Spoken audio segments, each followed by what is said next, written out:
All right, back now with everybody's favorite topic, something we all do. You know what it is? Everyone poops. It's just a fact of life, and also the title of a book that we all read growing up. So there's more to this daily routine than meets the eye and your nose. Science says that your bathroom breaks can actually tell a lot about your current health. What's funny is Dr. Kohli actually sends in topics, and this is the one that everyone in the newsroom stopped and listened to. Because it's the most relatable. Why? Because Dr. Kohli, everybody poops. Yes.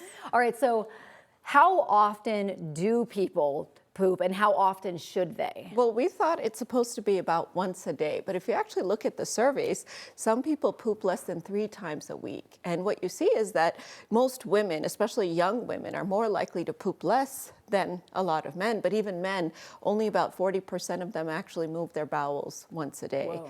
And so we're starting to learn a little bit about the science of pooping, whether more pooping is better or less pooping is better. And there are a lot of new studies coming out about this. It sounds like a funny topic, but this is actually a very serious thing to talk about. I mean, we're talking about our body's plumbing, basically.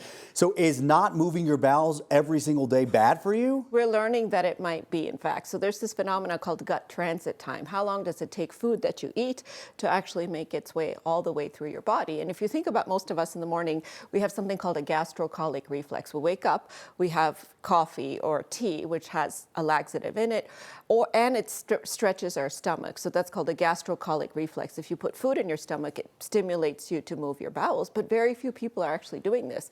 So the studies that look at, over 14,000 people and see the ones that poop less frequently, 4 or less times a week, they actually have almost a 2-fold higher risk of having cancer or having cardiovascular disease and nearly 2-fold higher risk of dying within 5 years. Does this correspond at all with the rates of colon cancer that we've been seeing a lot lately, especially in younger people? Yes, in fact, new research just came out that links a gut toxin to colon cancer in young people. Now, we don't know if the toxin is coming from the food we're eating or the fact that the poop is sitting in there too long, because when it sits in there too long, it actually starts to ferment and you can start to create toxins. So it's not just about eliminating toxins that you're consuming, it's actually about creating potential toxins. We also don't know if it's the chicken or the egg. Is it that you're not pooping enough and that's why the level of toxins are going up in your body? Or is it that your gut health is poor and that's a marker of poor overall health and the two are just kind of related to each other? Aside from colon cancer, what about heart disease, Alzheimer's? Yep, so if you think about the bacteria in our gut, that's our microbiome, it's actually called the gut brain. It controls so many things in our body. It controls inflammation, and that bacteria actually makes substances that can regulate our insulin.